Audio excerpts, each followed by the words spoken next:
এই ভিডিওটা স্পেশালি যারা মা আছেন তাদের জন্য। একটা বিষয়, আপনার স্বামী কিংবা আপনার সন্তান একসাথে তাদেরকে কোনো একটা জায়গায় আপ্যায়ন করতে হয়, তাদেরকে আদর করতে হয়, সম্মান করতে হয়, স্নেহ করতে হয়, তখন আপনি কিভাবে করবেন? আমরা অধিকাংশ মায়েরাই এখানেই ভুল করি।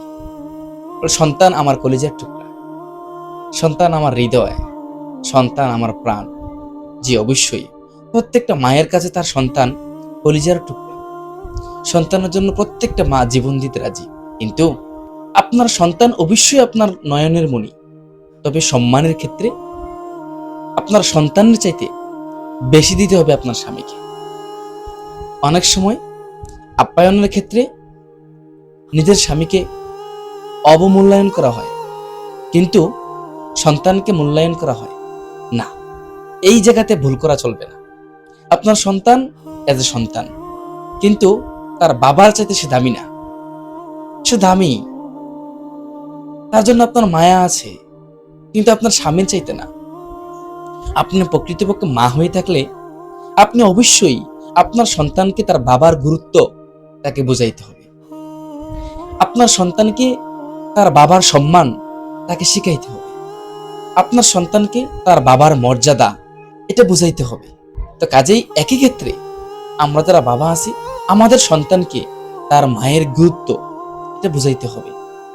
আমাদের প্রত্যেকটা সন্তানকে তার মা তার কাছে কত মূল্যবান, কত অমূল্য রতন, এটা তাকে বুঝাইতে হবে। কিন্তু এখানেই সমস্যা, আমরা সন্তানকে মা হয়ে থাকলে তার বাবার গুরুত্ব বুঝাই না।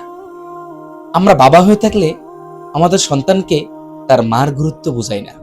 আমরা সবাই মা এবং বাবা সন্তানকে আদর করতে থাকি, কিন্তু একজন আরেকজনকে সন্তানকে গুরুত্ব বুঝাই না।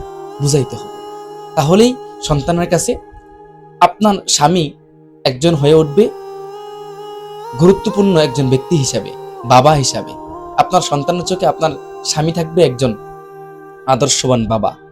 ঠিক আমি বাবা হিসাবে যখন আমার সন্তানকে মায়ের গুরুত্ব বোঝাবো, আমার সন্তানের চোখে আমার স্ত্রী হবে, তার মা হবে একজন আদর্শবান মা।